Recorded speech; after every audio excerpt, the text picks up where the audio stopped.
O segredo de Nossa Senhora de La Salette, a partir dos textos oficiais dos arquivos do Vaticano, que foram revelados em 1999. É muito importante todos terem conhecimento da mensagem de Nossa Senhora aprovada pela Igreja. Os que não conhecem, que conheçam. Os que já conhecem, relembrem essas mensagens. É possível perceber muitas coisas que já aconteceram, muitas coisas de nosso tempo que são perceptíveis e também muitas coisas para o futuro. Cada parte da mensagem do segredo de La Salette é importante. Cada palavra são palavras duras, palavras fortes, que Nossa Senhora nos dá, preocupada com os destinos dos homens, com a salvação das almas. Acompanhe toda a mensagem e divulgue. Essas mensagens são muito importantes para os nossos tempos. É importante que tenhamos plena consciência de tudo que Nossa Senhora, como boa mãe, nos disse, nos indicou. A aparição de Nossa Senhora em La Salette aconteceu na manhã do dia 19 de setembro de 1846.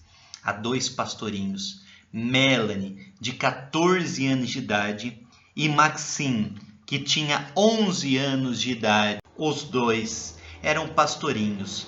Maxime pediu para Melanie lhe ensinar um jogo. E ela disse a sua brincadeira favorita, fazer um paraíso, uma casinha de pedra, toda recoberta com maços de flores silvestres. Depois dessa brincadeira na construção, os dois tiveram fome e sono. Comeram um lanche, deitaram e dormiram. Quando acordaram, tiveram uma surpresa. Uma luz mais brilhante que o sol pousava sobre o paraíso que haviam construído. Aproximaram-se da luz e no cerne dela havia uma outra luz ainda mais brilhante que se movia. Era uma senhora coroada de flores, sentada sobre o paraíso. A senhora chorava com o rosto nas mãos. Era a Santíssima Virgem, hoje conhecida como Nossa Senhora de La Salette. Olhando para as crianças, ela se levantou e disse: Vinde, meus filhos, não tenhais medo. Estou aqui para vos trazer uma grande comunicação. E esta grande mensagem que Nossa Senhora passou para eles, que pediu para que fosse divulgado, que agora veremos. Vamos então ouvir cada palavra que Nossa Senhora, nossa boa mãe, preocupada com as almas, preocupada com o destino da humanidade, tem para nos passar. Os sacerdotes, ministros de meu filho, pela sua má vida, sua irreverência e impiedade na celebração dos santos mistérios, pelo amor do dinheiro, das honrarias e dos prazeres, tornaram-se cloacas de impureza. Sim, os sacerdotes atraem a vingança, e a vingança paira sobre suas cabeças. Ai dos sacerdotes e das pessoas consagradas a Deus, que pela sua infidelidade e má vida crucificam de novo meu filho. Os pecados das pessoas consagradas a Deus bradam ao céu e clamam por vingança. E eis que a vingança está às suas portas, pois não se encontra mais uma pessoa que implore misericórdia e perdão para o povo. Não há mais almas generosas, não há mais ninguém digno de oferecer a vítima imaculada ao Pai Eterno em favor do mundo. Dimensão dos castigos atrairá a cólera divina. Deus vai golpear de modo inaudito. Ai dos habitantes da terra! Deus vai esgotar sua cólera e ninguém poderá fugir a tantos males acumulados. Os chefes, os condutores do povo de Deus negligenciaram a oração e a penitência, e o demônio obscureceu suas inteligências. Transformaram-se em estrelas cadentes que o velho diabo arrastará com a sua cauda para fazê-los perecer. Deus permitirá à velha serpente introduzir divisões entre os que reinam em todas as sociedades e em todas as famílias. Sofrer-se-ão tormentos físicos e morais. Deus abandonará os homens a si mesmos e enviará castigos que se sucederão durante mais de 35 anos. A sociedade está na iminência dos flagelos mais terríveis e dos maiores acontecimentos. Deve-se esperar ser governado por uma chibata de ferro e beber o cálice da cólera de Deus. Advertência a Pio IX contra Napoleão III e a perseguição ao clero. Que o vigário de meu filho, o soberano pontífice Pio IX, não saia mais de Roma depois do ano de 1859, mas seja firme e generoso, combata com as armas da fé e do amor. Eu estarei com ele. Que ele desconfie de Napoleão III. Seu coração é falso, e quando ele quiser tornar-se ao mesmo tempo Papa e Imperador, Deus se afastará dele. Ele é como a águia que, querendo subir sempre mais, cairá sobre a espada da qual queria se servir para obrigar os povos a elevarem-no. A Itália será punida pela ambição de querer sacudir o jugo do Senhor dos Senhores. Será também entregue à guerra. O sangue correrá por todo o lado. As igrejas serão fechadas ou profanadas. Os sacerdotes, os religiosos serão expulsos. Dar-se-lhe-ás a morte, e morte cruel. Muitos abandonarão a fé, e o número dos sacerdotes e religiosos que se afastarão da verdadeira religião será grande. Entre essas pessoas se encontrarão até bispos. Falsos prodígios sobre a terra. Que o Papa esteja em alerta contra os fautores de milagres, pois chegou o tempo em que os prodígios mais assombrosos terão lugar sobre a terra e nos ares. No ano de 1864, Lúcifer e um grande número de demônios serão liberados do inferno. Eles abolirão a fé, pouco a pouco, até nas pessoas consagradas a Deus. Eles as cegarão de tal maneira que, salvo uma graça particular, adquirirão o espírito desses maus anjos. Muitas casas religiosas perderão inteiramente a fé e perderão muitas almas. Os maus livros abundarão sobre a terra, e os espíritos das trevas espalharão por toda parte um relaxamento universal em tudo que se refere ao serviço de Deus. Eles terão um grandíssimo poder sobre a natureza. Haverá igrejas para cultuar esses espíritos. Pessoas serão transportadas de um lugar a outro por esses espíritos maus. Até sacerdotes, porque não se terão conduzido pelo bom espírito do Evangelho, que é um espírito de humildade, caridade e zelo pela glória de Deus. Far-se-ão ressuscitar mortos e justos. Quer dizer, tais mortos tomarão a figura de almas justas que viveram na terra para seduzir mais os homens. Esses supostos mortos ressuscitados, que não serão outras coisas, senão o demônio encarnado nessas figuras, pregarão outro evangelho contrário ao do verdadeiro Jesus Cristo, negando a existência do céu. Ou ainda, almas de condenados. Todas essas almas aparecerão como unidas a seu corpo.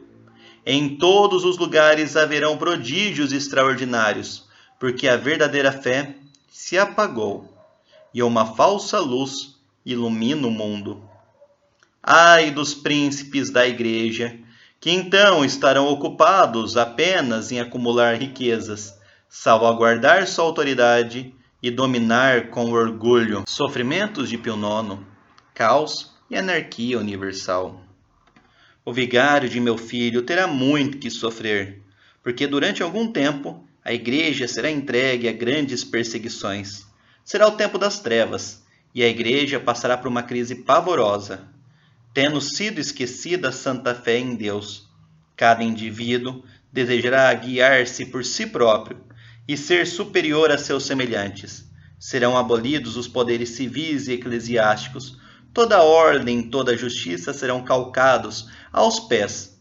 Não se verá outra coisa senão homicídio, ódio, inveja, mentira, discórdia, sem amor pela pátria nem pela família. O Santo Padre sofrerá muito. Eu estarei com ele até o fim para receber o seu sacrifício. Os maus atentarão várias vezes contra sua vida, sem poder abreviar seus dias. Mas nem ele, nem seu sucessor verão o triunfo da Igreja de Deus. A abominação nos lugares santos.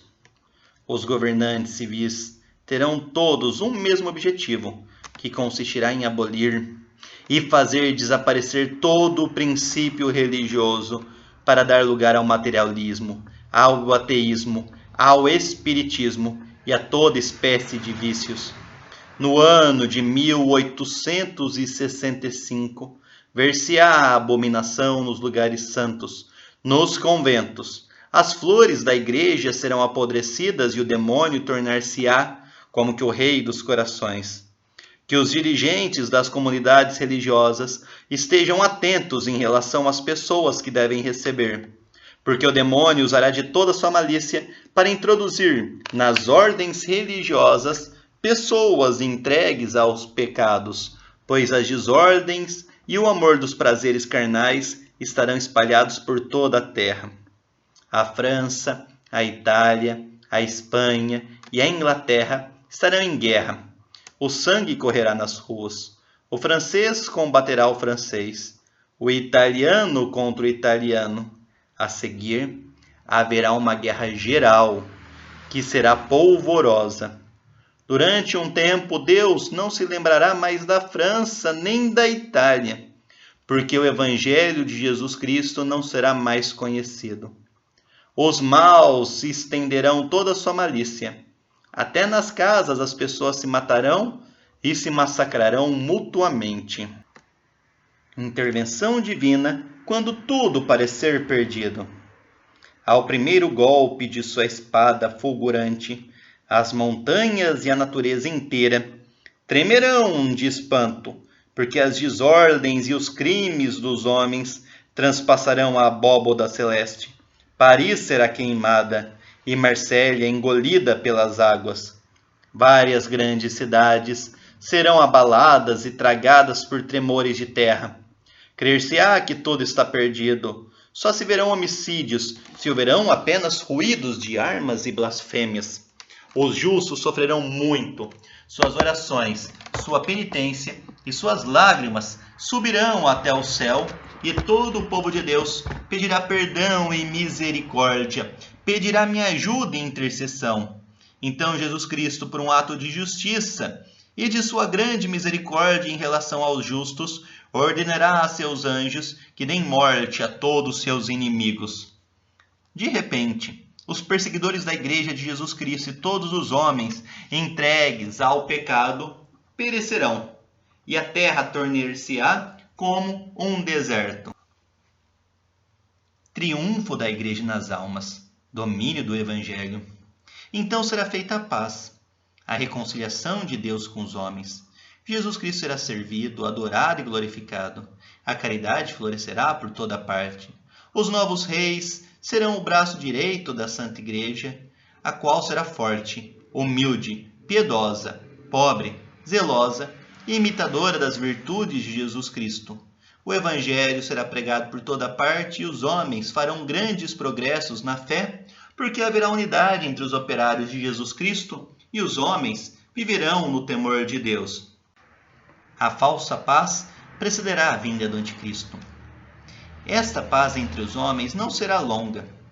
25 anos de safras abundantes far-lhes-ão esquecer que os pecados dos homens são a causa de todos os castigos que sucedem na terra. Um precursor do Anticristo, com tropas de várias nações, guerreará contra o verdadeiro Cristo, o único Salvador do mundo. Derramará muito sangue que tentará aniquilar o culto de Deus para se fazer cultuar como um Deus.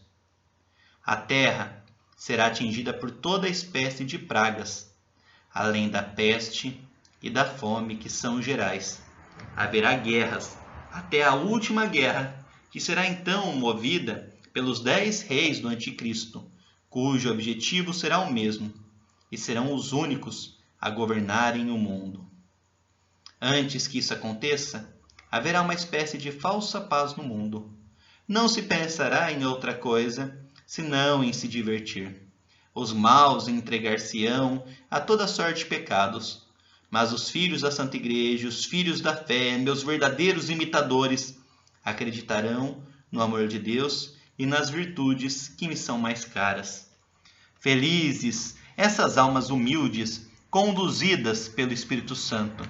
Eu combaterei junto a elas, até que atinjam a plenitude da idade. Ações dos demônios e do Anticristo. A natureza exige vingança por causa dos homens e estremece de pavor na espera do que deve acontecer à terra emporcalhada de crimes. Tremei, ó terra, e vós que fizestes profissão de servir a Jesus Cristo, mas que no vosso íntimo adorais a vós próprios. Tremei, pois Deus vai entregar-vos a seu inimigo, porque os lugares santos estão imersos na corrupção. Muitos conventos não são mais casa de Deus, mas pastagem de Amosdeu e seus demônios. Durante esse tempo nascerá o Anticristo, de uma religiosa hebraica, uma falsa virgem, que terá comunicação com a velha serpente, e o mestre da impureza, seu pai, será bispo. Ao nascer, vomitará blasfêmias, e terá dentes. Numa palavra, será o diabo encarnado, dará gritos aterrorizadores, fará prodígios, alimentar-se-á de impurezas. Terão irmãos, que embora não sejam como ele, outros demônios encarnados, serão filhos do mal. Aos 12 anos, eles se farão notar pelas valorosas vitórias que obterão. Logo será cada um a testa de exércitos, assistidos por legiões do inferno. As estações mudarão. A terra só dará maus frutos. Os astros perderão seus movimentos regulares. A lua não projetará senão uma débil luz avermelhada. A água e o fogo darão ao globo terrestre movimentos convulsivos e horríveis tremores de terra que engolirão montanhas, cidades. Roma perderá a fé e se tornará a sede do Anticristo. Os demônios do ar, junto com o Anticristo, farão grandes prodígios na terra e nos ares, e os homens se perverterão cada vez mais. Deus tomará sob seus cuidados os fiéis servidores e os homens de boa vontade. O Evangelho será pregado por toda parte, todos os povos e todas as nações terão conhecimento da verdade. Nossa Senhora e os apóstolos dos últimos tempos. Faço um premente apelo à terra, apelo aos verdadeiros discípulos do Deus vivo que reina nos céus. Apelo aos verdadeiros imitadores de Jesus Cristo feito homem, o único e verdadeiro Salvador dos homens. Um apelo aos meus filhos, meus verdadeiros devotos, aqueles que se deram a mim, para que eu os conduza a meu divino Filho, aqueles que levo, por assim dizer, nos meus braços, aqueles que vivem de meu espírito. Enfim, apelo aos apóstolos dos últimos tempos, aos fiéis discípulos de Jesus Cristo, que viveram no desprezo do mundo e de si próprios, na pobreza e na humildade, no desprezo e no silêncio, na oração e na mortificação, na castidade e na união com Deus, no sofrimento e desconhecidos do mundo. É chegado o tempo para que eles saiam e esclareçam a terra. Ide e mostrai-vos como meus filhos amados. Estou convosco em vós, contanto que vossa fé seja luz que vos ilumina nesses dias de desgraça. Que vosso zelo vos faça como que famintos da glória e honra de Jesus Cristo. Combatei, filhos da luz, pequeno número que isto vedes, pois aí está o tempo dos tempos, o fim dos fins. No fim do mundo, Deus enviará Enoque e Elias. A igreja será eclipsada. O mundo estará na consternação.